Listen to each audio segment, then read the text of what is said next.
last one I'm going to make for this morning especially. Sun's out, it's a gorgeous day, so I'm going to go enjoy it. But I have a question for you. When I say the word rose, what's the very first thing that pops into your mind? Valentine's Day? Romance? Anniversaries maybe?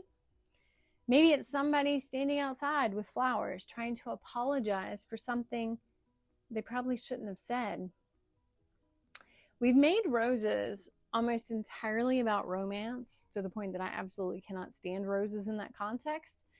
But I think we've forgotten something along the way. For thousands of years, roses have meant so much more than that, right? Think about how often roses show up in everyday language.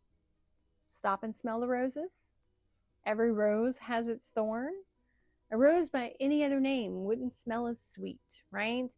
Even one of history's most famous conflicts became known as the War of the Roses.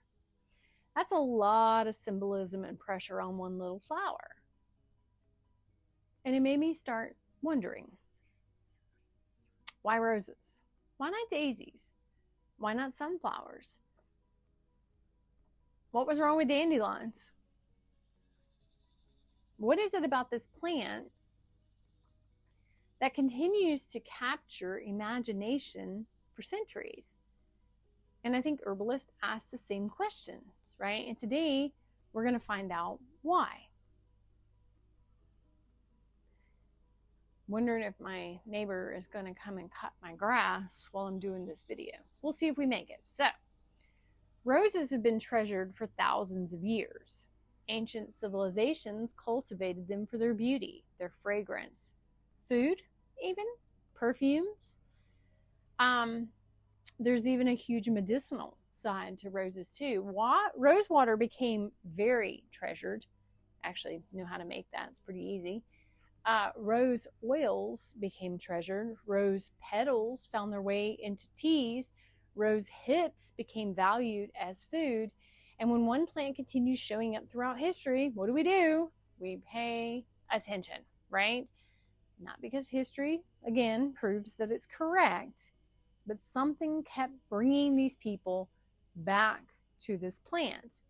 And they didn't have social media. So what kept it coming back? Why were they worth preserving and drying, right? If you ever have visited my store, right, you'll notice I have a rose soap called Beloved. And I didn't choose that name just because it sounded pretty.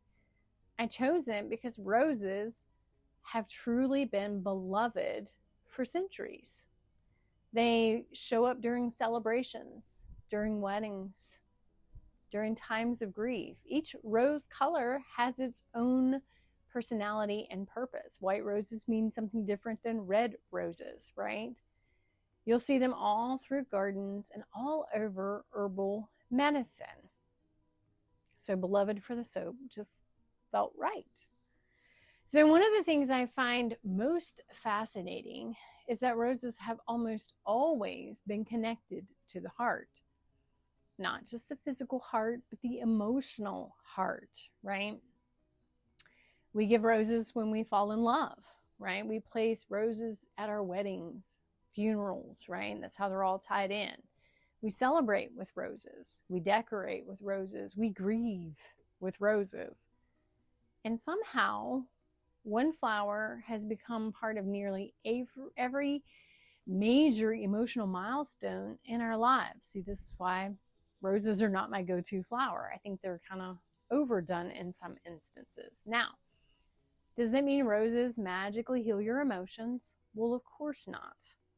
But I do think it's interesting that long before modern psychology, people instinctively connected this flower with affection and comfort and kindness, love, right? And matters of the heart in general. And then came the herbalist, right? Traditional herbalists began appreciating rose petals as a gentle herb that found its way into teas, skin preparation, infused oils, and formulations intended to support overall well-being.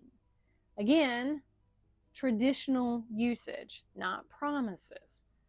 But they help explain why rose earned a permanent place in the herbal apothecary.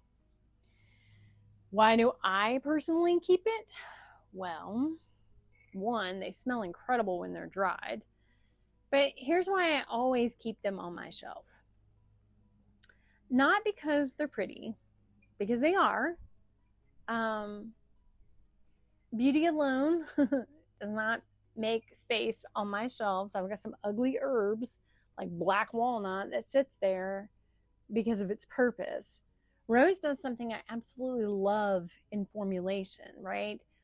It softens. Sometimes a tea tastes a little too earthy. Nobody wants to drink dirt. So rose softens it. Sometimes a blend needs an aroma. Rose helps with that too. Sometimes I want someone to smile, right, when they open up the package. Rose will do that too.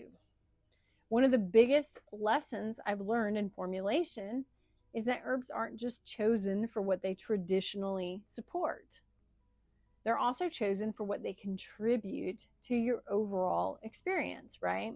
Color, aroma. I mean, some of the heart teas are some of the prettiest ones out there because of the color. Taste, balance, right? Because if someone enjoys making a tea, right, they're much more likely to drink it consistently. Again, we don't want to drink dirt. So, consistency, right, is the most overlooked part, right? In this fast-paced world, we want answers and fixes today, but that doesn't happen with herbs, right? So since we're working through the cardiovascular series, let's talk about where rose actually fits in that mapping. Rose isn't usually the first herb people think of about cardiovascular support. Most people immediately think hawthorn, right? Or hibiscus, and that's why we did those first. But herbalists often think differently, right? Rose becomes part of a conversation because it complements those herbs beautifully. It contributes antioxidants through its naturally occurring plant compounds.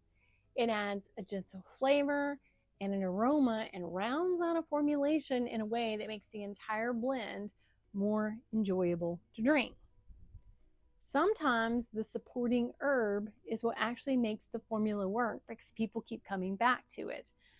Not because it's the strongest herb in the formulation, but because it brings everything together. And that's how I think about rose. I mean, even sitting in this jar, it still smells incredible. These are actually some of my old roses. Now, imagine someone walks in and says, I want to use rose. Okay, I have been talking too much today. So my next question is going to be, what part? What are you making? You want to make a tea? Do you want to infuse it with honey? Do you want to make rose water? You want to use it as a facial steam, right? An infused oil, a glycerate. Each preparation brings something a little different. Some you're probably surprised you could actually even do with rose, right? That's why herbalists don't simply memorize herbs. We learn how to think, right? Step through the process.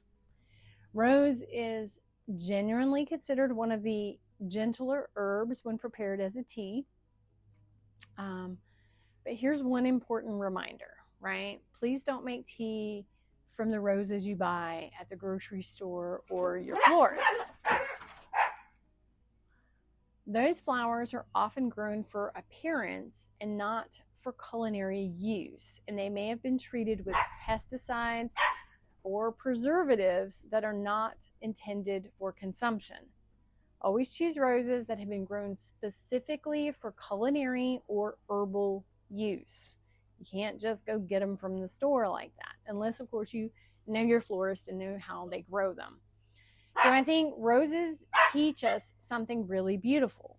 Sometimes the world tells us what a plant represents. herbalists ask, what else can it teach us, right? And maybe that's why the phrase, stop and smell the roses, has lasted for generations.